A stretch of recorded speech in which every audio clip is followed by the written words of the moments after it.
Hello, my name is Deneen Simpson. I am the Director of Environmental Justice at the Massachusetts Department of Environmental Protection, or MassDEP for short. Today, we are speaking with David Foss, a certified professional geologist and licensed site professional, and serves as MassDEP's statewide Brownfields coordinator, and Abby Anderson, MassDEP's Bureau of Wayside Cleanup, Brownfields and Environmental Justice coordinator.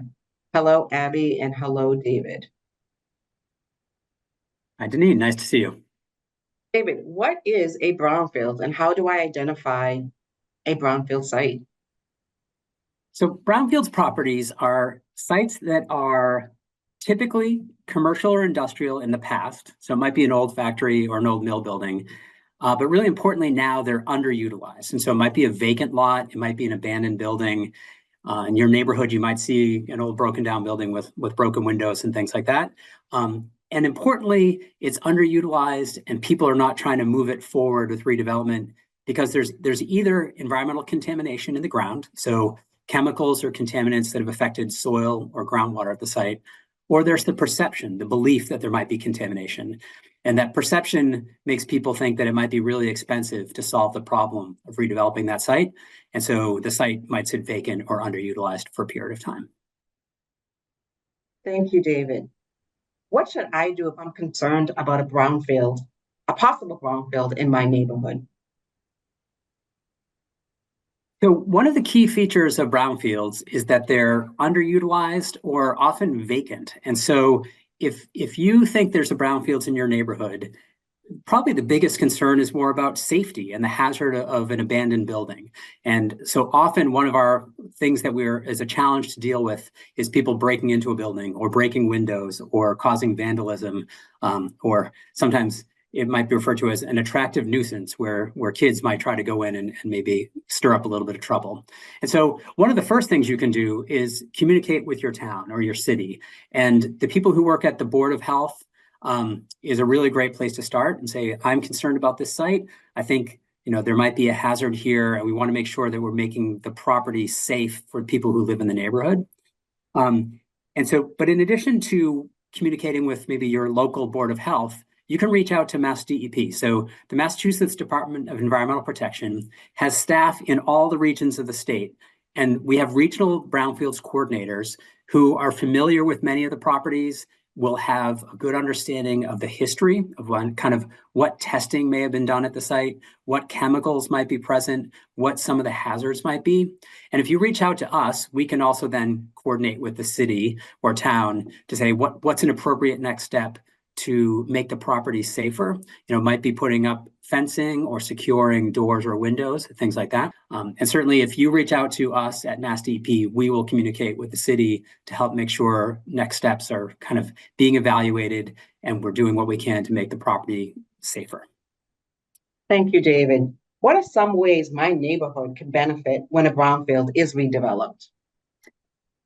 So one of the biggest improvements that we can do with brownfields redevelopment is actually eliminating contamination. So right now there might be chemicals in the soil or groundwater that make the neighborhood a less healthy place to live. And so environmental cleanup is often about removing that contaminated material. It might be removing contaminated soil and taking that off-site. It might be removing contaminated building materials, things like asbestos or lead paint. Those are things that pose a hazard if people are exposed to them. And so doing a proper environmental assessment, so you understand what kind of chemicals and what kind of hazards might be present at a building, doing that assessment is really important. So then the cleanup plan can include addressing those contaminants and making the property safer. Another potential benefit is removing blight, like having an old abandoned building that might be a risk for having a fire, or maybe there has already been a fire and now it's partially demolished and it's a pile of debris.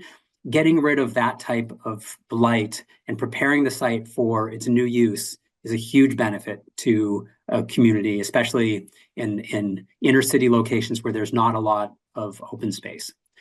One real strong benefit of brownfields redevelopment is creating access to open space or green space. Often old mill properties were built like property line to property line, street to street, with a building. And so when old mills and factories are redeveloped, often the new development needs to create space around that building. And some of that space might be used for parking. But another really important thing might be creating a green space or a park or a community garden that would have a benefit for the local neighborhood. And so removing a large, old, abandoned building creates a pathway where we can do things that have a benefit to the city. Another is that these kind of development projects often become housing, and we need a lot more housing in every neighborhood in the Commonwealth, but certainly creating more housing, workforce housing, and affordable housing in urban areas is a great benefit of brownfields redevelopment. And lastly, brownfields were often historically, or mills and factories were often historically built right on the waterfront. It might be, on a harbor near Boston Harbor, or it might be on a riverfront in central Massachusetts. And so one fantastic benefit of brownfields redevelopment is opening up access to the waterways for the residents and the neighborhood. And that's something that, Mass DEP and the other people and agencies that promote brownfields redevelopment, that's something we really try to do, is to create a pathway for more access to natural resource areas, in addition to redevelopment for housing and new businesses. Thank you, David. Very, very helpful and informative. Can you tell us, how does Mass DEP assist in brownfield cleanup and development? Certainly. So the good news is, starting in 2024, Mass DEP has just received a second grant, a second type of funding from the federal government to actually help with the assessment and cleanup of brownfields properties. And so one thing that we can do is work with cities and towns, and we're focusing on gateway cities and urban areas and communities with environmental justice concerns. But we can work with those cities to actually identify properties for assessment, so for testing and for cleanup planning. And in some cases, we can assist with cleanup. Another role that Mass DEP has in brownfields work across the state is that the Department of Environmental Protection enforces the regulations that require cleanup of spills and contamination. And so if a private party, so a person owns a property and they have contamination they need to clean up, they have to follow the regulations that Mass DEP implements and enforces. And one of the roles of Mass DEP's staff is making sure that those parties that are doing the work are following the rules and they're being consistent with the regulations. Often brownfield sites are complicated and take a very long time to be assessed and cleaned up.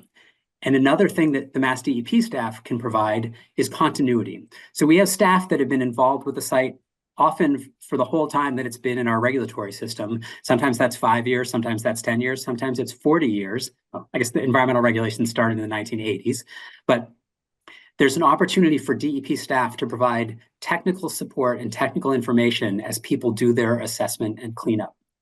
And I think one of the most important things we do is something that's changed in the last few years, and that's really providing a network for community engagement and having a way for people who live in a neighborhood or work in a neighborhood or work for a town or a city to get better understanding of what's at a site that's being assessed and cleaned up.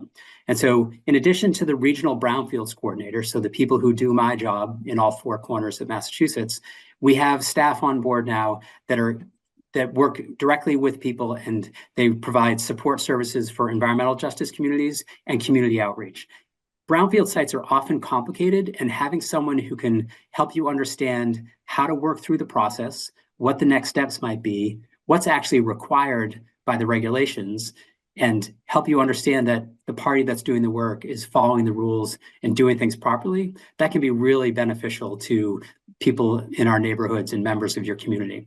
And so I think a really important role that Mass DEP has is as a link and a liaison to people who live in their neighborhood and help them understand what's happening as brownfields redevelopment and site cleanup is being performed. Thank you so much for that, David. Really appreciate your time. Thank you. Hi, Abby. Is there anything you would like to add as the Boston Bureau of Waste Site Cleanup Brownfield and EJ coordinator? Thank you, Deneen. If you have any questions about brownfields and environmental justice, please do not hesitate to reach out to me. We also have environmental justice coordinators in each of our Mass DEP offices throughout the state. So if you have a question about a particular property in your neighborhood, I can connect you with the regional outreach coordinator who is most familiar with your city and town. Thank you so much, Abby. I appreciate your time as well. And thank you for your information. Thank you both, Abby and David, for taking time to speak about the Brownfields program and your role as the Environmental Justice Coordinator in the Wayside Cleanup Program, Abby. Thank you. Thank you. Thank you.